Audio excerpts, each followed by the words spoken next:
শিশুদের মৃত্যু ঝুঁকি কমাতে ও ভিটামিনের ঘাটতি পূরণে আগামী ১ জুন দিনব্যাপী জাতীয় ভিটামিন এ প্লাস ক্যাম্পেইন উপলক্ষে ঠাকুরগাঁওয়ে সাংবাদিকদের ওরিয়েন্টেশন কর্মশালা অনুষ্ঠিত হয়েছে।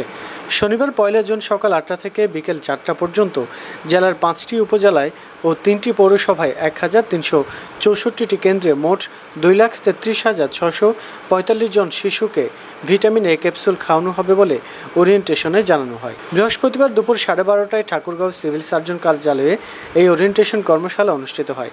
এই সময় সিভিল সার্জনের স্বাক্ষরিত এক লিখিত কাগজে উল্লেখিত তথ্য সিভিল সার্জন কার্যালয়ের medical officer doctor Mohammad Iftekharul Islam এইসব তথ্য সাংবাদিকদের জানান।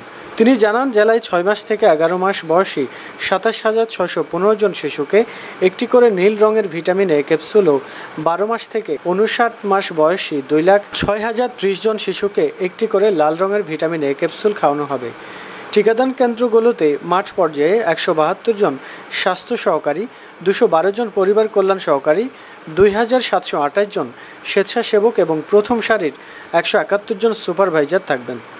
ভিটামিন এ ক্যাপসুল খাওয়ানোর পরে যদি কোনো শিশুর সমস্যা দেখা দেয় তাহলে তাৎক্ষণিক চিকিৎসকের কাছে গিয়ে পরামর্শ নেওয়ার এবং 6 মাস বয়সী শিশুদের মায়ের দুধ পানের পাশাপাশি পুষ্টিকর খাবার খাওয়ানো, দুধদানকারী মায়েদের হলুদ ও রঙিন শাকসবজি এবং ভিটামিন এ সমৃদ্ধ ভোজ্য তেল খাওয়ার পরামর্শ দেন তিনি।